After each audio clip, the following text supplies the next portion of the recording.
Have our sequence alignment assignment. That's still gonna get me one of these days. Do tomorrow. I'll have office hours after class if I can be useful or helpful. We were talking about graphs and introducing the concept of graphs. We're going to dive a lot further into this. It's going to be the next week or two worth of material in general. So we're going over graphs, what they are, how to store them, and we will start going over a lot of algorithms that we can use on graphs because graphs are incredibly important. Questions on anything before we dive into graph-related content? We have another assignment. Not yet. Plan will be to get one out over the next few days. We have to get deep enough into graphs really to start talking about for it to be relevant. But yeah, hopefully over the next 2 to 3 days, I'll get something out and make a decision about whether I can reasonably make that big one Wednesday or whether it's going to be a larger assignment that I set out. Especially thinking about an exam being next week, I don't want to crunch finishing a complicated assignment and studying for an exam at the same time. Would not help it. You're gonna be ready for the overall homework or for the overall project? I want to do a bit of both. There will be a project of some kind related to graphs, whether that is a shortest path implementation, whether that is a we're gonna be looking at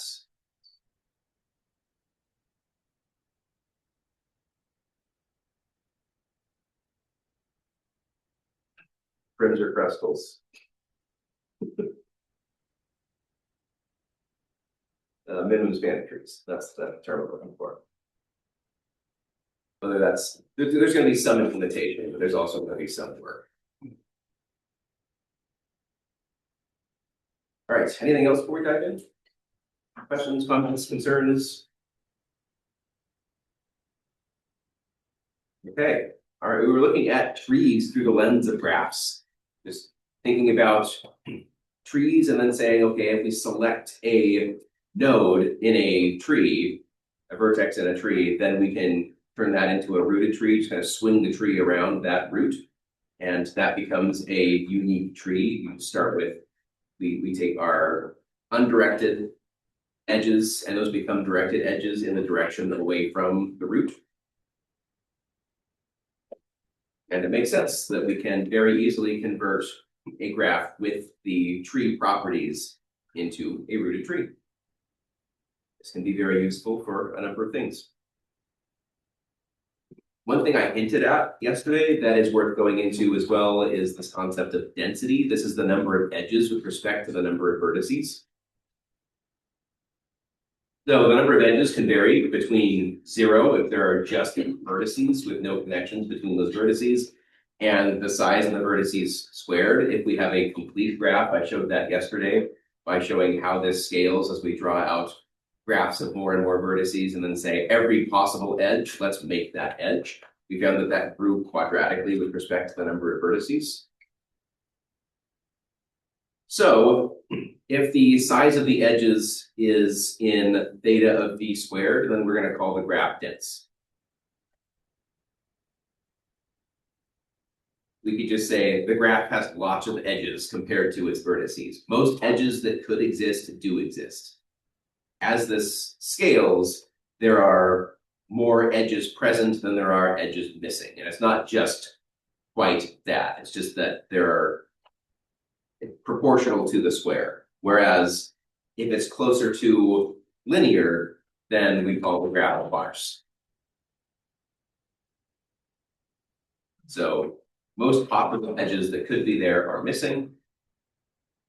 And the reason why when we talk about graphs, we scale things and we relate complexities in terms of either the vertices or the edges, depending on how things scale, is depending on whether you would have a dense graph or a sparse graph, that changes the complexity of the algorithm.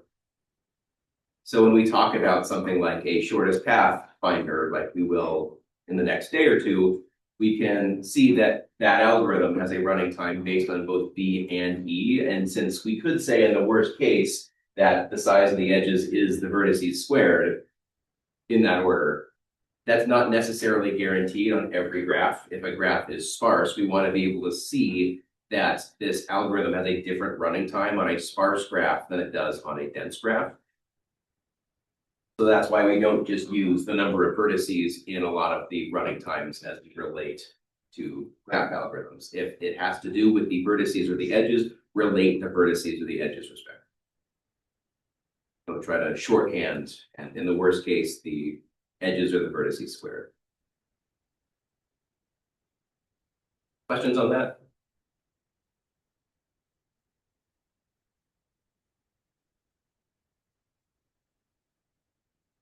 Okay, let's talk about how to store these things, because it's one thing to talk about graphs in general, but the way we are going to be using graphs is we should probably have some way to represent them in code. So how do we store a graph? We end up with a couple of options. Anyone have any ideas? How would you store this structure as we have discussed it so far? Yeah, Like a hash table. some kind of hash table, okay. What makes you think hash table? What would be the hash code? How would we be storing elements? Well, due to the fact that graphs are sort of like keys and values, those would be keys while the values would be edges. Okay. If they're undirected, then we could store them in both directions, you're thinking? Possibly. Okay, I imagine it more like a linked list, kind of linked list. maybe not in a straight line, but more like. Okay. It's going to be tough to do with a single dimension. I think the concept of a hash table helps us to see that there's probably a couple of dimensions, but with a hash table, you end up with, I guess it would be reasonably similar to an adjacency list, kind of, except that you hash the initial. We'll see that we don't quite need the hash portion of the hash table. I think is the way to summarize that. But there are a couple ways, and I think these are good ways to think about this.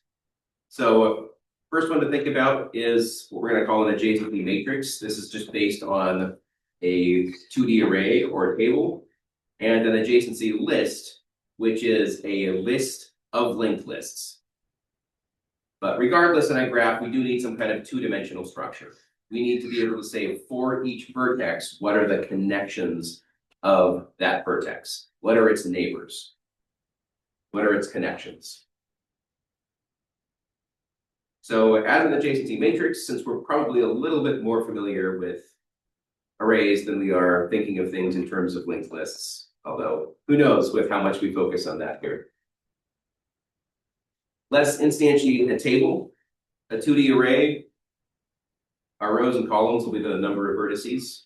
And all we need are Booleans for this, true, false, because this table is going to be whether there is an edge between the row and the column, the row vertex and the column vertex. So selling this is just any connection between the row vertex to the column vertex.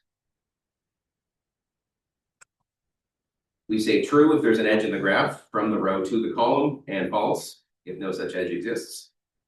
So as an example, here's a directed graph, and here would be an adjacency matrix for that graph. There is an edge from A to B. So because of this, row A, column B is true. And that's the only edge out of A. So every other element in the A row is false. There is no edge from A, from A to C, or from A to D. B has an outgoing edge back to A. So row B, column A is true. Everything else is false.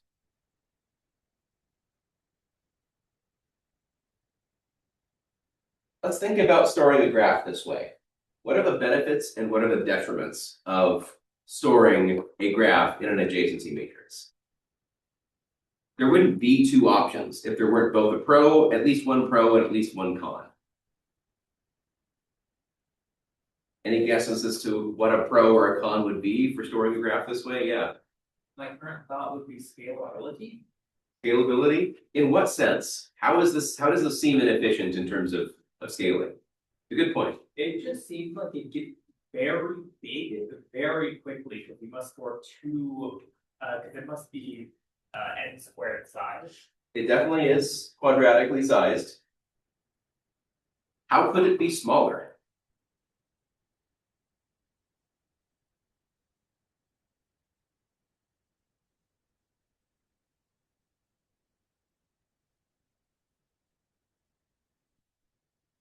Can you solve, or can you say problems you've already solved, like A to C? Then. Yeah, we want to be able to take direct edges. So if we were trying to figure out paths, is there a path between something and something else? We could solve that with dynamic programming. In fact, we'll see something very similar to that when we talk about the all pairs shortest path in a while. Yeah. Just saving. Yeah. Yeah, that's what we're going to be doing with an adjacency list rather than an adjacency matrix, is recognizing that these are Booleans. False doesn't really tell us very much. The absence of true implies false. So what does that tell us? What kinds of graphs is an adjacency matrix worth creating for? I guess we should probably talk about the pro first. How fast is it to determine whether there is a connection between two arbitrary nodes? How much time does that take? Constant. It's basically instant. We can look that up very, very, very quickly. So the trade-off to storing more data than we probably need is that every single lookup, whether true or false, regardless of the density of the graph, is constant. The downside is that the memory does scale, and if there are many, many more falses than trues in this graph, we're storing a lot of unnecessary data. So we will see that adjacency matrices are best when we have dense graphs, when there are a lot more trues than falses.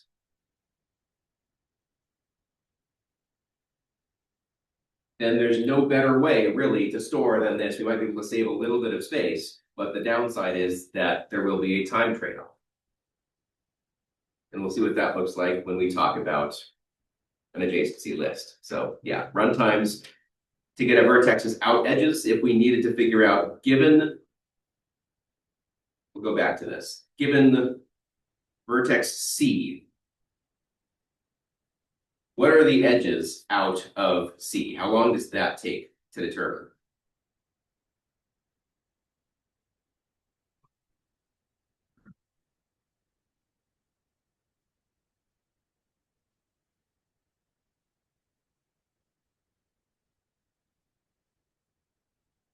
Eight books. Sorry? These like an 8 ball matrix. Find out it only has 2 edges. These are just the out edges. So we don't care about all of the in edges yet, just what are all of the out edges of C? So that query is going to be iterate the row that is C and look for everything that is true and output that. So we would see false, true, output that there's an edge between C and B, false, true, output that there's an edge between C and D. Yeah, so take like 4 times in this case. Yeah, and as it scales, as the size of the graph scales in terms of number of vertices, it would take D time, or B minus 1 time if we don't care about an edge from C to itself.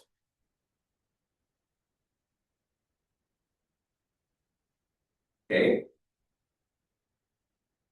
How about vertexes in edges? How is the in edge represented in the list of in edges represented in this structure?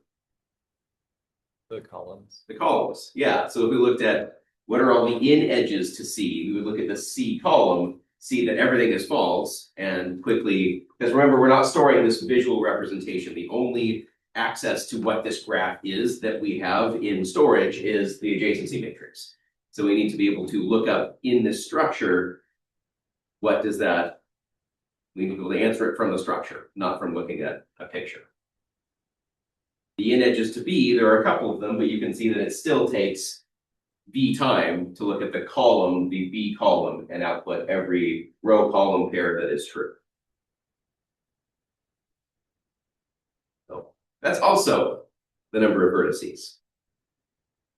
What about deciding if an edge exists? We talked about this one already. Is there an edge between D and A? That's constant. Yeah, We're going to look up row D, column A, and that takes constant time. What else could we want to do to a graph? We could decide that we want to insert an edge. So via some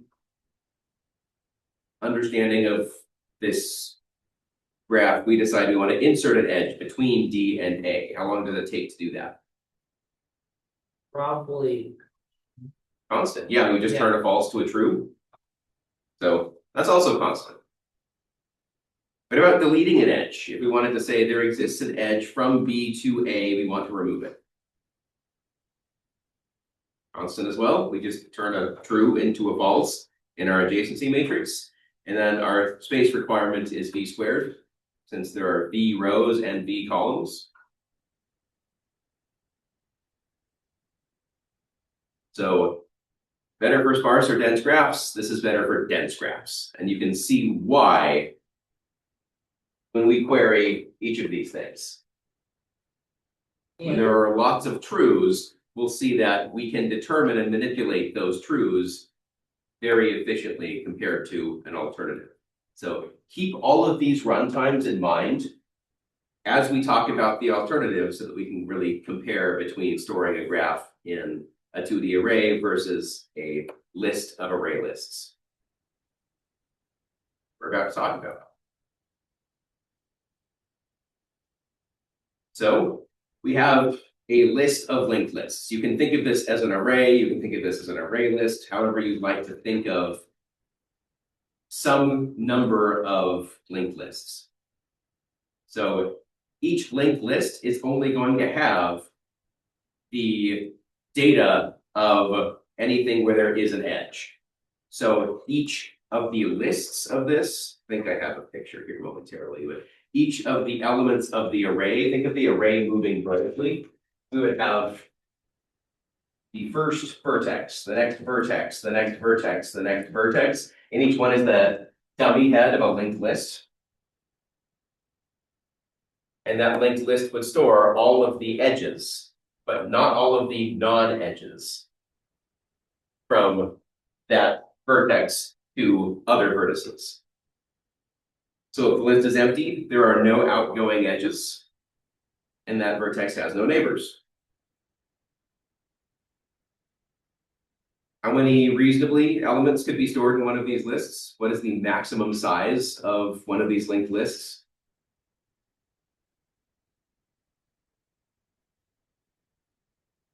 absolute value of V to the, I haven't read it yet now. I've done it. Is it just B? It's just B. Just be, The possible number of edges that could exist out of a vertex could be to every other vertex. We can't have two edges from one vertex to another vertex. So let's go ahead and give you a graph and draw the adjacency matrix for this graph. And then we can also draw an adjacency list. So let's do that real quick. These are undirected edges, so imagine that there are edges in both directions wherever there is a connection. So quickly draw the matrix, and then let's see if we can also draw out the adjacency list.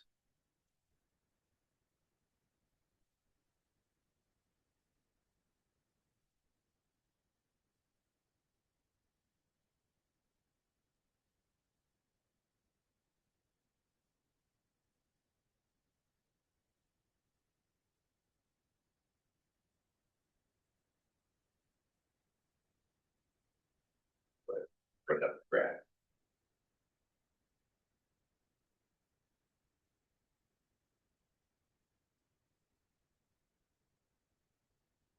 okay.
Deep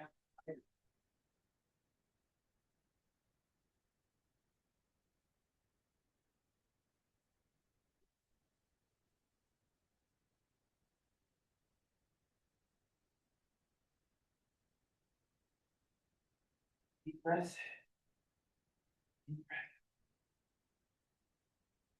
Need something like this.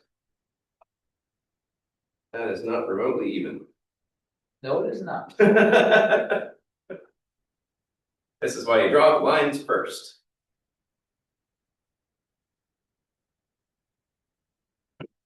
And if we're imagining this as an adjacency list, then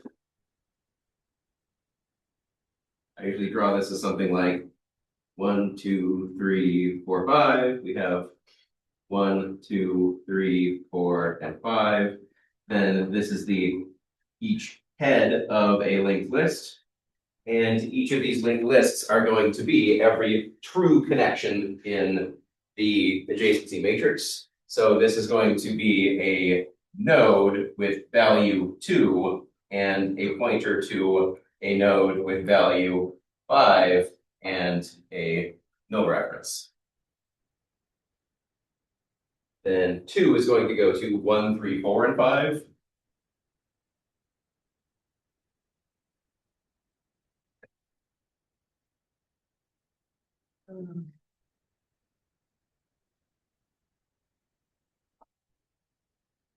Three goes to 2 and 4.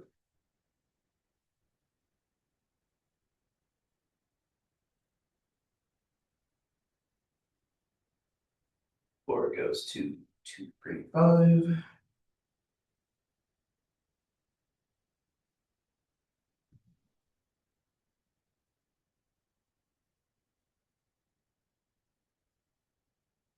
It's 2, 1, 2, and 4.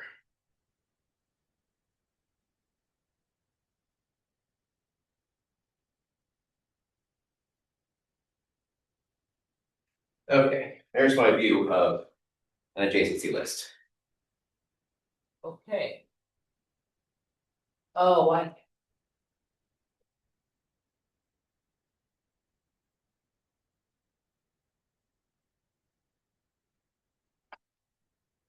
So thoughts on the matrix versus list, now that we kind of have a visual for what this might look like?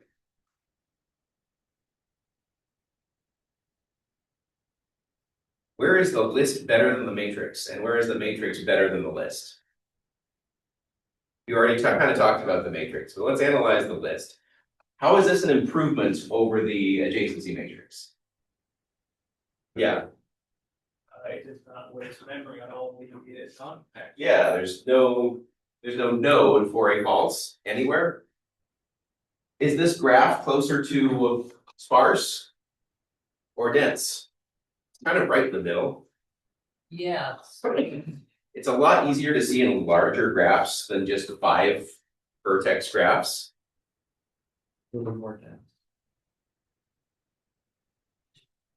Yeah, so that's why the list looks a little on the larger size. If you have something that is linear, then that says for each vertex, there are the same number of connections, even as the graph scales in size. So that would say something like the average vertex has 2 neighbors. In a graph of size 5, that would mean that there are 10 trues. But in a graph of size 1,000, then there are 2,000 trues in a million cell matrix. Yeah. If the nature of the graph of the matrix, where one side's in, one side's out, for undirected graphs, would there ever be a situation where you use the matrix instead of the linked list? Because an undirected one would just be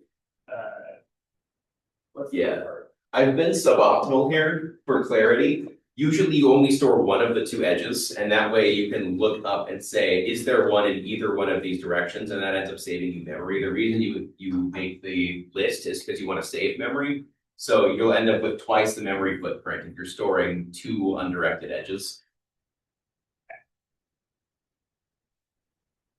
So you can imagine there are half as many as there are here, and that's probably closer to the better implementation. It takes a little bit longer to figure things out. Because you ask, is there an edge between 2 and 3? Well, you have to look at 2 and 3 and 3 and 2 in order to know for sure the answer is no. You can answer yes if you find the 2 to 3 right away, but you can't answer no until you've looked at both 2 to 3 and 3 to 2 if you're only storing one of the two.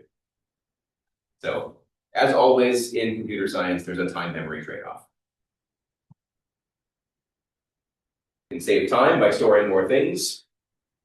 You can save space by taking more time.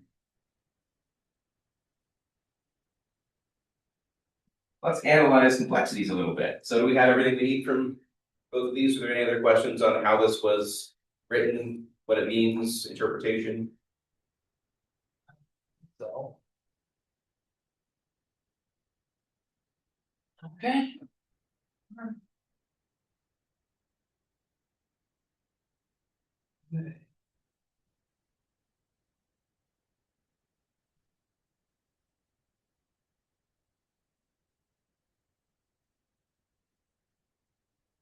I think that's what I drew. This is just a Boolean true false in ones and zeros form and the Binary. adjacency list. Yep, perfect.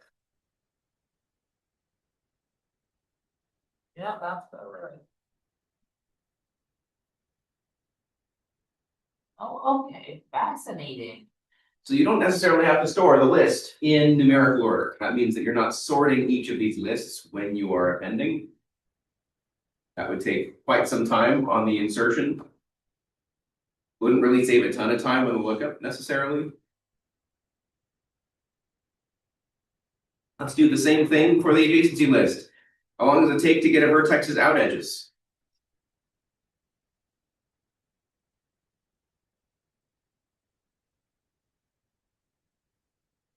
Before we were looking, there was one answer. Now there are kind of two answers, depending on whether the graph is dense or whether it's sparse. Well,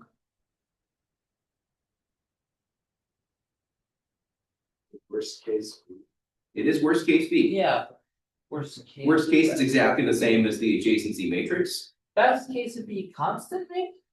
It's pretty darn constant. If you have a sparse graph, that means as the graph scales, there's the same number of incoming or outgoing edges on average per vertex.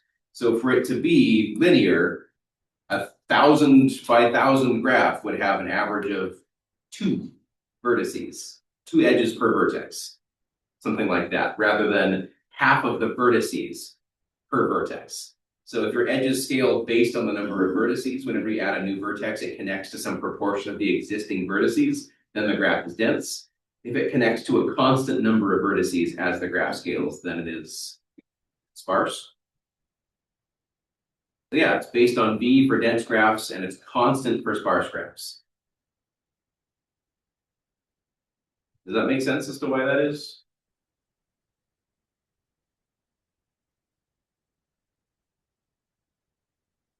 What about a vertex's in edges?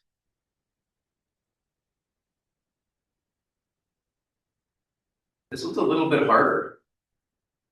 The out edges, we're just looking at, we go to the adjacency list, we're going to go to the element of the array that is the vertex, and we're going to look at all connections. Those are all outgoing edges. But what about incoming edges?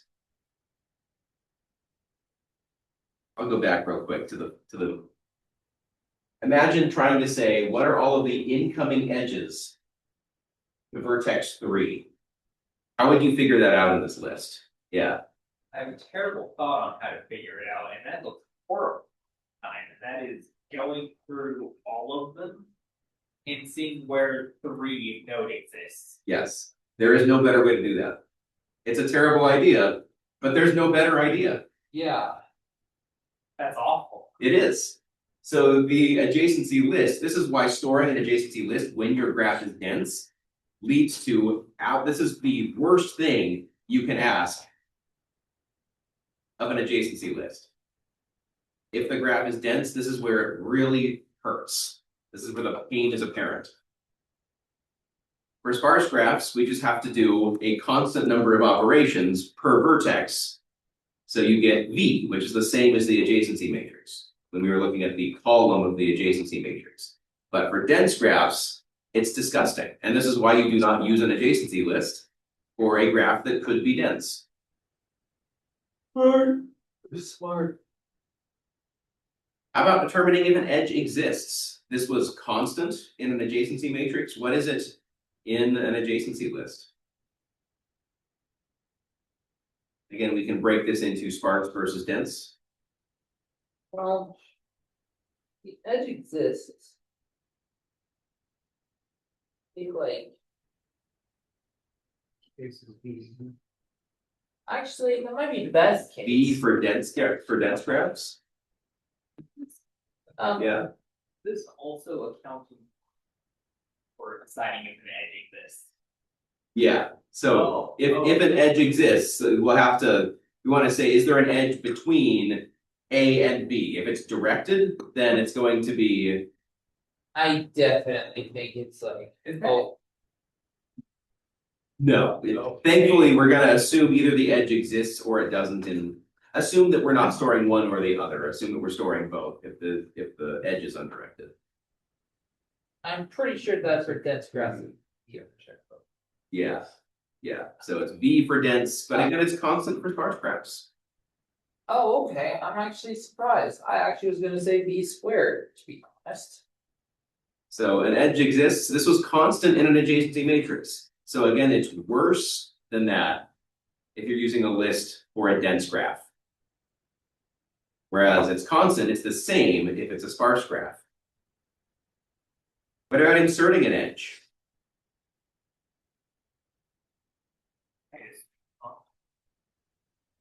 It is. You don't have to get to the end of a linked list, or you can assume that there is a tail reference. Yeah. You can always insert at the head, and it does not matter because we're not storing these nodes in any particular order, and we're not sorting them. So you can either insert at the head or insert at the tail whenever you want to insert an edge. What about deleting an edge? Let's see, if we're talking about. Yeah, that's exactly what I was thinking. I was actually also thinking for sparse graphs might be constant. I might be wrong. Yeah.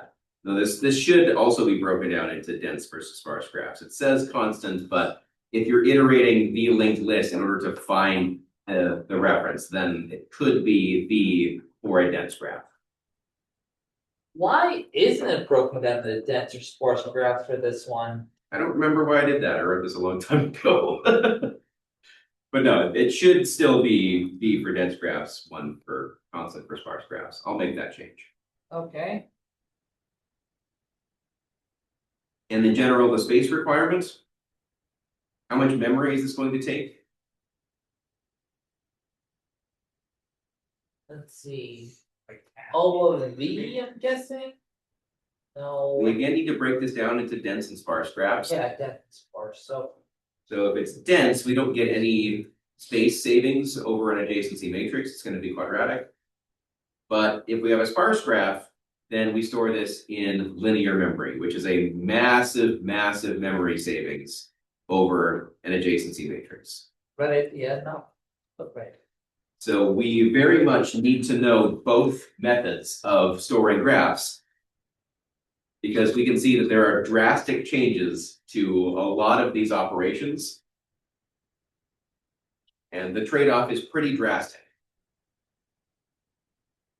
especially for large graphs. So adjacency lists are much better for sparse graphs and are much worse for dense graphs than adjacency matrices.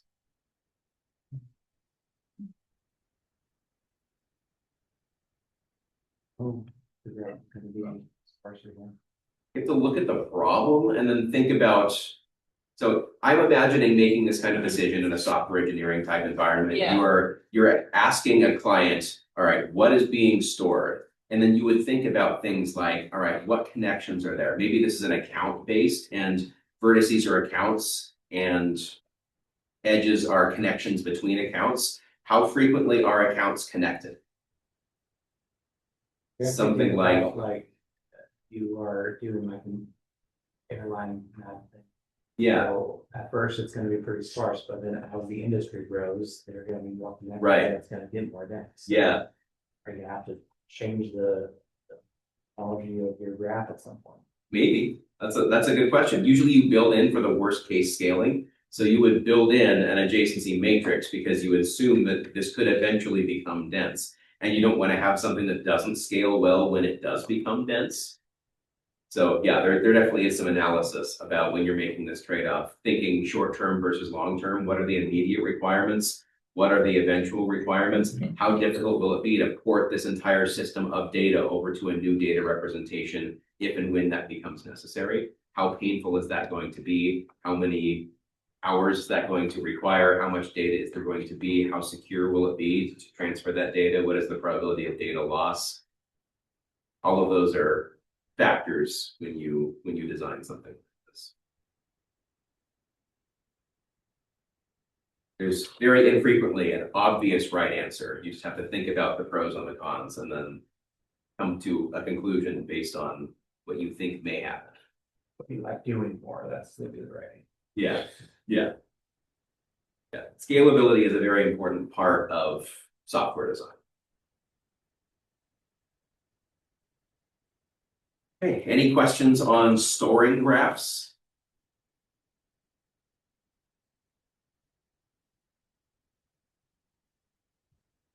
Runtimes for insertion and deletion.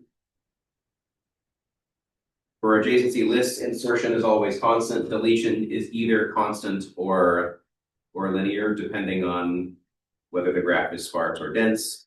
And then for the adjacency matrix, insertions and deletions are always constant.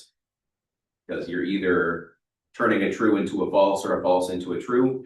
And we'll see that one thing we haven't talked about at all is what happens when these edges have values. And then just all trues have values instead of true. So you turn a false, there is no edge, into an edge value that is 16. So it's still basically the same. You just need a larger scale system. If you want to store these as an integer, though, be careful of overlaps between what you mean by there is no edge and a possible edge weight. If you use 0, what if there is an edge of weight 0? There may be ambiguity between there being an edge with no weight versus not being an edge. If you use -1, is it possible to have negative edge weights? If there are, now there's ambiguity. If not, now the -1 means there is no edge. You can always also store these, at least in Java, as the integer wrapper class. And integers can have null values. So that way you can either store an integer value or a null, and the null certainly means there is no edge between those. That's not possible in every language, but wherever you can use object orientation to create a wrapper class like that, that is one of the benefits of that kind of wrapper class.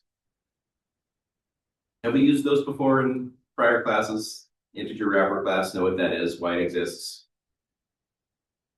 Very familiar. And for other, so you talk. Yeah, let's quickly talk about it. So if you make a variable that is of type int, this is a primitive. This is in today's day and age, an 8-byte, 64-bit system value that is a bunch of zeros and ones. And if you type a capital I integer, this is a class. It is not a primitive variable that's stored in just a few bytes. This is a class, and I draw classes like big boxes. You split them into their state, their behavior. These are your fields. These are your methods. So the integer class has some fields that are the actual int value. So one of the fields of the integer class is an int that has its value. But there are also other fields to the integer class. If you've ever done something like integer.maxValue or integer.min value that gives you the maximum or minimum possible values that could fit inside of an integer, those are fields inside of this integer class that are just lookups. They're public values that you can just go grab. On the other hand, if you've ever done something like integer.parseInt, anyone used that before in a prior class? If you've used that before, then that's converting an int into a string. If you've ever thought about, you just have a primitive int, how do you convert that into a string? Anyone tried to do that? That process is embedded as a method inside of the integer class. So if you just call integer.parseInt, you don't need to worry about implementing converting an int into a string. It's something that happens automatically for you. So a lot of the operations that you would like to do on an int are embedded as methods inside of the integer wrapper class. We call it a wrapper class because this is the int, this is that. But we add the ability to have some nice behavior, makes working with an integer type object a lot easier if you have access to the rest of its state and behavior for other kinds of important, relevant concepts surrounding the integer.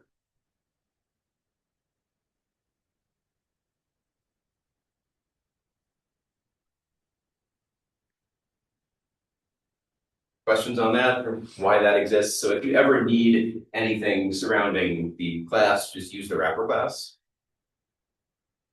And now this can also be null if there is no such object, because what this really is just a reference to where this is in memory.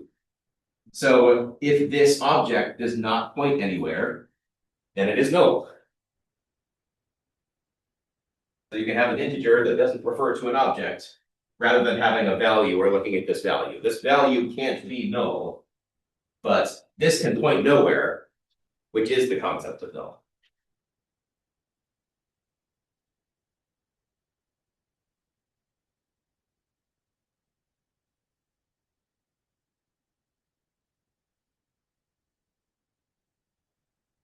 We have intuitive concepts of what null means in here. That'd be kind of the other way or place to go. I like to think of objects as they're all reference variables as to where they are. Every class object is really just a single integer, its position in memory, which is the concept of where is it in memory? It's right there. It's a pointer, it's a reference to where is that thing. And as it moves around, the reference will also move around so that you don't have to worry about keeping track of it. But if that reference is empty, that means that the thing that should be pointing at it is not pointing to anything.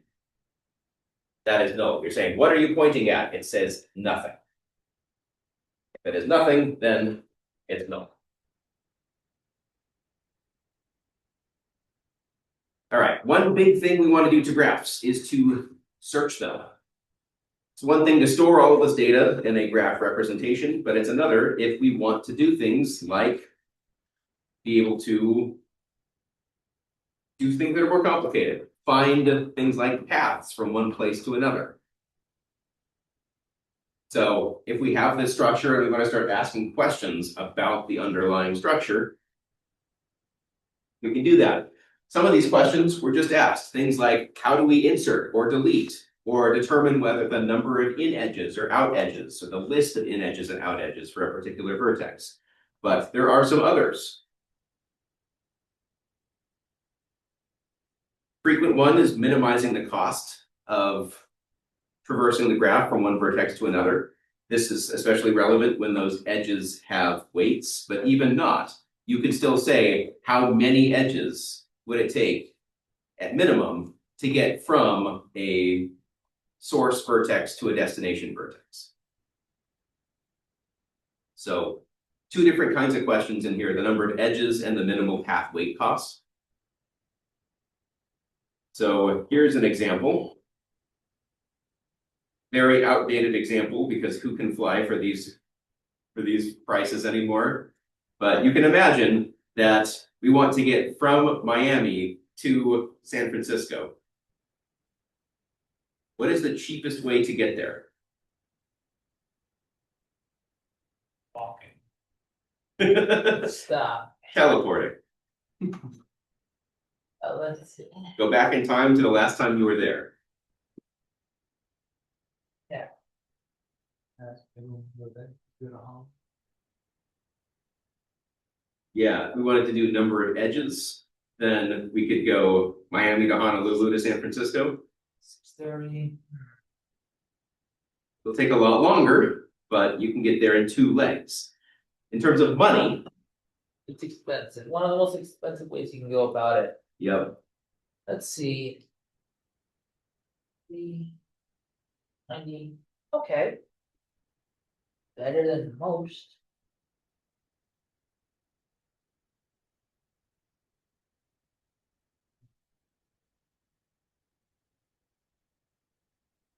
Oh.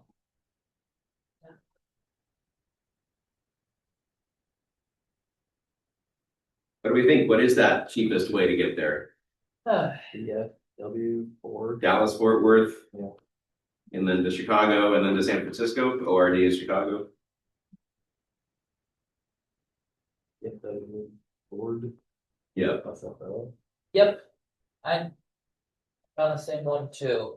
After like. Well, how do we know that that is optimal? As a human, this is relatively easy to see. But imagine that this graph scale. Imagine that there were 1 million nodes to this graph. That's actually an amazing question. Yeah. In a small graph like this, we can reasonably easily see that there's not a huge branching factor and the distance from source to destination is not that high. So we can parse every possibility and also use some intuition to see that, for instance, if we go from Miami to Honolulu, that path doesn't make sense unless we start exploring other paths, and those paths start to add up to more than the cost of getting to Honolulu. So you can ignore that in the short term as you start looking at shorter legs in between, knowing that that's going to be in the back burner in case I need it. And we can quickly hone in on a couple of reasonable paths.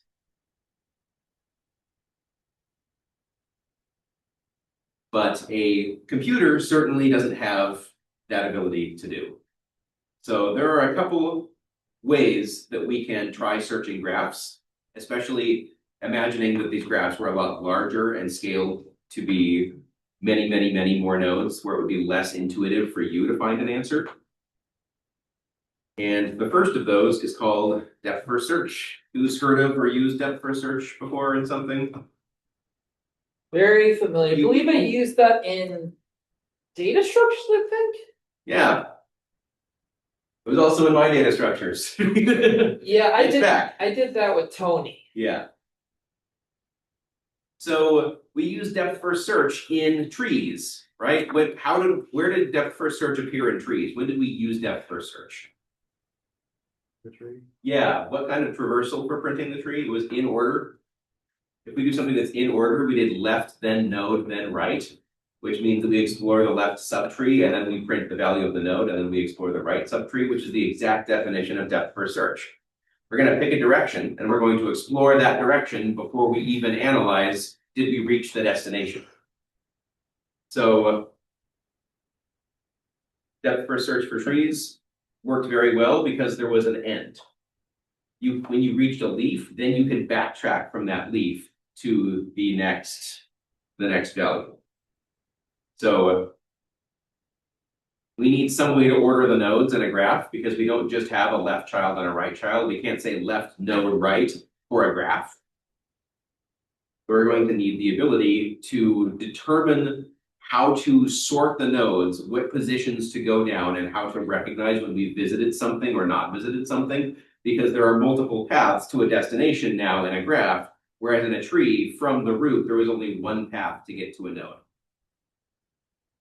So we'll need to generalize the concept of depth first search to be able to apply it to a graph. And that's what we'll do starting tomorrow. Is your start? If you have a tree, absolutely.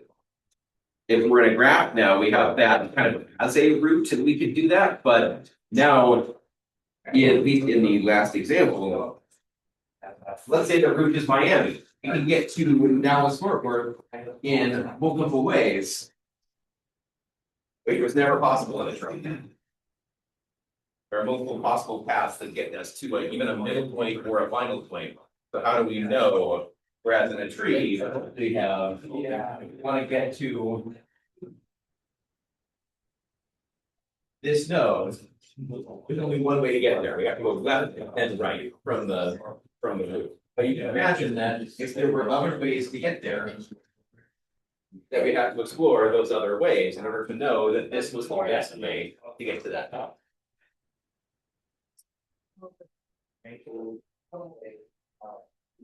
Something that must be generalized.